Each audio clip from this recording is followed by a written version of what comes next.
Hello student, आज हम पढ़ेंगे जनरल का next part means part third, जिसमें हम पढ़ेंगे ओपनिंग एंट्री। ओपनिंग एंट्री क्या होती है, अच्छा पहले समझ लेते हैं कि ओपनिंग एंट्री क्यों करते हैं। देखिए, जितने भी बिजनेस होते हैं, जो भी बिजनेस अपने रन किए जाते हैं, हर बिजनेस का एक क्लोजिंग टाइम होता है। क्लोजिंग टाइम से मतलब ये है कि हम एवरी ईयर उसको क्लोज करते हैं, उसकी बुक्स को, और फिर से रीओपन करते हैं नेक्स्ट ईयर में। तो जिस ईयर में हम सारी बुक्स को क्लोज करते हैं, क्लोजिंग टाइम पर बिजनेस के पास एसेट्स है, लाइबिलिटीज हैं, एक्सपेंस है, इनकम है, इनका कुछ ना कुछ बैलेंस रह जाता है। ठीक है, तो इन सारे बैलेंसेस को सब पहले क्लोज किया जाता है। जैसे इनकम है, एक्सपेंस है, इनको तो ट्रेडिंग और प्रॉफिट एंड लॉस अकाउंट में ट्रांसफर करके क्लोज कर दिया जाता है। ऐसे सेम एसेट्स हैं, लाइबिलिटीज हैं, कैपिटल है, इनको ब्रॉड फॉरवर्ड कर दिया जाता है, मीन्स उनको कैरिड फॉरवर्ड यहाँ से कर दिया जाता है क्लोजिंग डेट पर।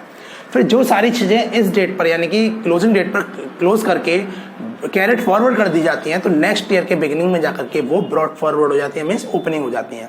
तो उस टाइम पे हमें इनके लिए जनरल एंट्री पास करनी होती है। तो असेट्स और लायबिलिटीज को जब हम नेक्स्ट ईयर में ट्रांसफर करते हैं, यानी कि करंट ईयर जब हमारा आ जाता है, उस ईयर में उनको स्टार्ट करने के लिए, उनको ओपन करने के लिए हमें एंट्री पास करनी होती है। और अच्छे से समझ लेते हैं कि मान लीजिए 2019 में हमने बैंक लोन अपना क्लोज किया था, यानी कि क्लोज की थी अपनी बुक्स, अकाउंट्स की बुक है वो क्लोज की थी 2019 में। उसके बाद हमने डायरेक्ट 2020 में वो बुक्स ओपन कर ली, क्योंकि जो 2019 के हमने क्लोजिंग डेट पर, जो क्लोजिंग डेट हम मानते हैं 31 मार्च 2020 में जो डेट थी 31 दिसंबर 2019 में जो डेट थी, वही जो अमाउंट हमने क्लोज किया था वही सेम टू सेम 1 जनवरी 2020 में आके ओपनिंग हो गया। ठीक है, क्योंकि जिस टाइम पर हमने ये क्लोज की थी बुक्स, उस टाइम पर हमारे एसेट्स एंड लायबिलिटी कुछ ना कुछ वहां पर बैलेंस रह गया था। उन बैलेंसेस को हम लेकर के 2020 में आ गए, तो 1 जनवरी को जो बैलेंस हमने क्लोज किए थे वो यहाँ पर आकर ओपन हो गए। ठीक है, तो इस डेट पे जब हमने क्लोज किया था तो वो सारे लेजर जब बनाए थे, सारे के सारे अमाउंट के जो बैलेंसेस थे वो सारे ट्रांसफर कर दिए थे।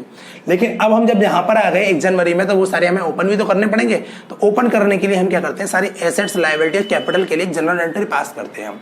उसके लिए हम क्या करते हैं कि एसेट्स पास करते हैं, एसेट्स यानी सन्ड्री एसेट्स अकाउंट डेबिट, यानी सारी एसेट्स हमारे डेबिट हो जाती है सेपरेटली अपने अपने नेम से। ठीक है, और 2 आ जाता है, 2 सन्ड्री लायबिलिटीज,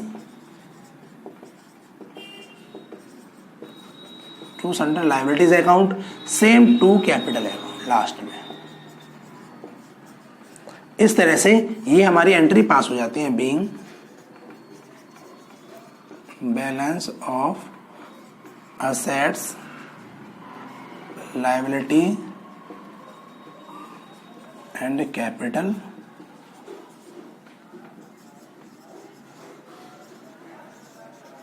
brought forward।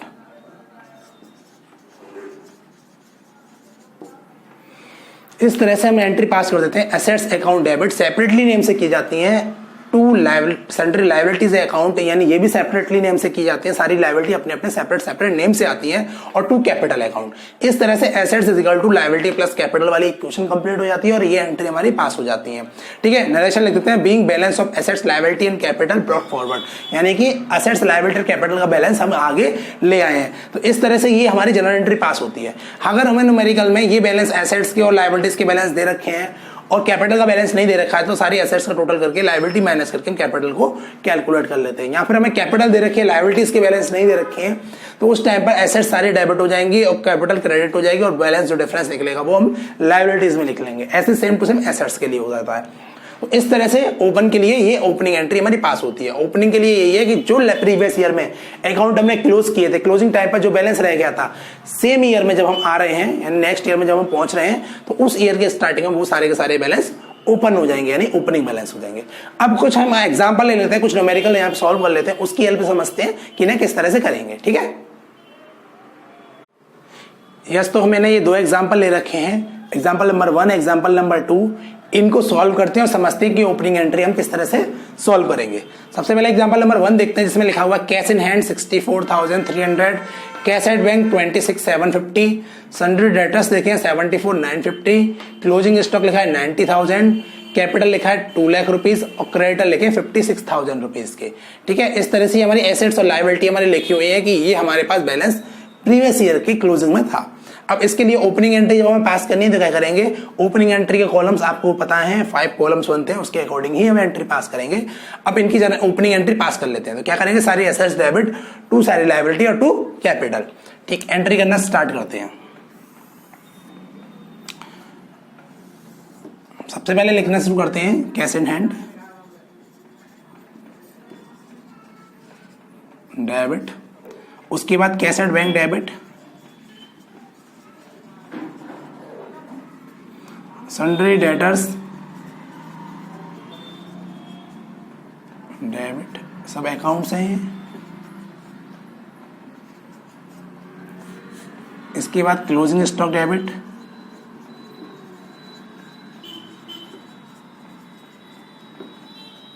उसके बाद कैपिटल और लायबिलिटी आ गई, मीन्स टू कैपिटल अकाउंट और टू क्रेडिटर अकाउंट। अब अमाउंट लिखना स्टार्ट करेंगे इनका। Cash in hand 64,300 rupees, cash at bank 26,750 rupees, debtor 74,950 rupees और क्लोजिंग स्टॉक 90,000 रुपीज। ये तो सारी एसेट्स हो गई। एसेट्स हमने डेबिट में अमाउंट लिख दिए, कैश इन हैंड डेबिट में आया, कैश एट बैंक डेबिट में आया, सन्ड्री डेटर डेबिट में और क्लोजिंग स्टॉक भी डेबिट में। इसके बाद आता है कैपिटल। कैपिटल दे रखा है हमें 2 लाख रुपीज का, सीधे क्रेडिट में ट्रांसफर कर देंगे। एंड क्रेडिटर मीन्स लायबिलिटी को भी सीधे सीधे क्रेडिटर में ट्रांसफर कर देंगे। अब इसमें हमारी लायबिलिटी एसेट सब कुछ दे रखा है, तो ये अकाउंट एंट्री हमारी यहीं पर क्लोज हो जाती है। यानी कि हम यहाँ लिख देंगे बीइंग ओपनिंग एंट्री पास, ये नरेशन भी लिख सकते हैं, और being balance of assets liability and capital brought forward लिख सकते हैं। यानी being balance of liability capital and assets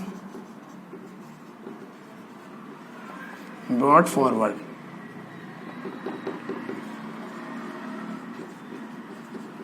इस तरह से नरेशन लिख करके ये एंट्री हमारी यहीं पर क्लोज हो जाती है। तो एक न्यूमेरिकल हमने ये ले लिया, जिसकी बेस पर हमने ये समझ लिया कि एंट्री किस तरह से होती है। सारी एसेट्स डेबिट हैं और सारी लायबिलिटी और कैपिटल क्रेडिट है। तो ये एक एग्जांपल हो गया, इसके बेस पर हम ओपनिंग एंट्री इस तरह से पास कर देते हैं। सेकंड एग्जांपल ले लेते हैं, ऐसे और सॉल्व कर लेते हैं। इसमें देख लेते हैं इसमें क्या क्या दे रखा है हमको। अब जो इसमें दे रखा है उसको समझ लीजिए। इसमें क्या दे रखा है, land and building 1,10,000, computer 20,000, furniture 10,000, inventory 70,000। ये सारी एसेट्स है। इसके बाद लायबिलिटी आ गई, bank loan 50,000, creditor 90,000, bills payable 20,000 and debtors, sorry bank loan, creditor और बिल्स पेबल ये लायबिलिटी। उसके बाद डेटर एसेट्स है 20,000 और कैश एट बैंक एसेट्स है 30,000। इस न्यूमेरिकल में हमें कैपिटल कहीं पर भी नहीं दे रखा, तो हम क्या करेंगे, ये एंट्री पास करेंगे और इसकी हेल्प से कैपिटल कैलकुलेट कर लेंगे। तो पहले इसको सॉल्व करना शुरू करते हैं। तो लिखना शुरू करते हैं। सबसे पहले लैंड एंड बिल्डिंग,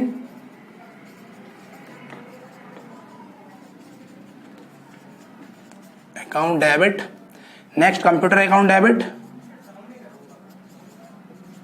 एसेट सारे डेबिट हो जाती हैं। फर्नीचर अकाउंट डेबिट,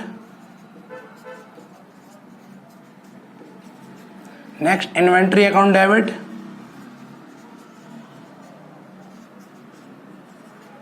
नेक्स्ट उसके बाद ये 3 लायबिलिटी हैं अपनी। इसके बाद डेटर्स डेबिट और cash at bank account debit.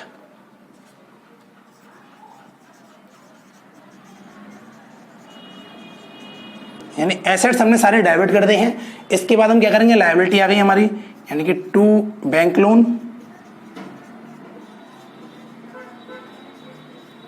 2 creditors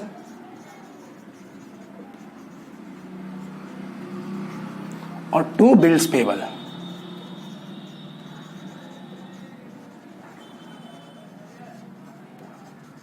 अब इनका अमाउंट लिखना स्टार्ट कर देते हैं हम।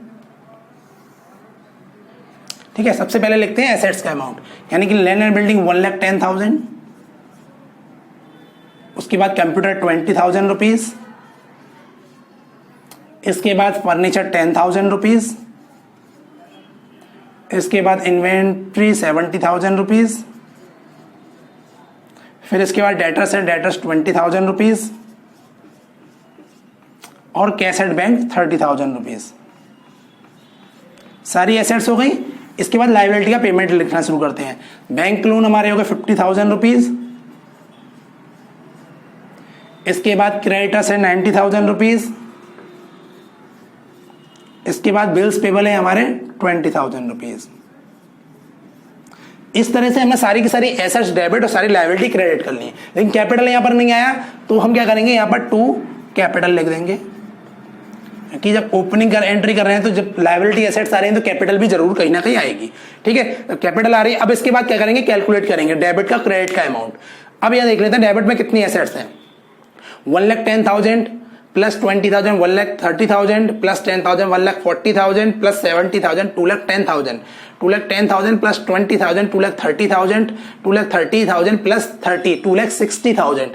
यानी हमारी जो एसेट्स आ रही हैं वो आ रही हैं 2,60,000 रुपीज की, यानी 2,60,000 रुपए की हमारी सारी एसेट्स हो गई टोटल। इसके बाद लायबिलिटी टोटल करते हैं 50,000 प्लस 90,000 1,40,000 प्लस 20,000 1,60,000। यानी कि हमारी एसेट्स तो आ रही थी 2,60,000 और लायबिलिटी आई है अपनी 1,60,000। तो इसकी बेस पर हमारा जो डिफरेंस निकल के आता है वो 1,00,000 रुपीज का आता है। Assets minus liability is equal to capital, यानी एसेट्स में से लायबिलिटी माइनस करके जो निकल के आता है वो कैपिटल होती है। तो इस तरह से हमारी जो कैपिटल कैलकुलेट हो गई वो 1,00,000 रुपीज की होके आई। तो हमने यहाँ कैपिटल जो लिखा था उसके सामने 1,00,000 रुपीज क्रेडिट साइड में हम लिख देंगे। ठीक है, तो ये हमारी एंट्री सारी कंप्लीट हो गई। यहां पर हम नरेशन लिख देंगे being balance of assets liability and capital brought forward।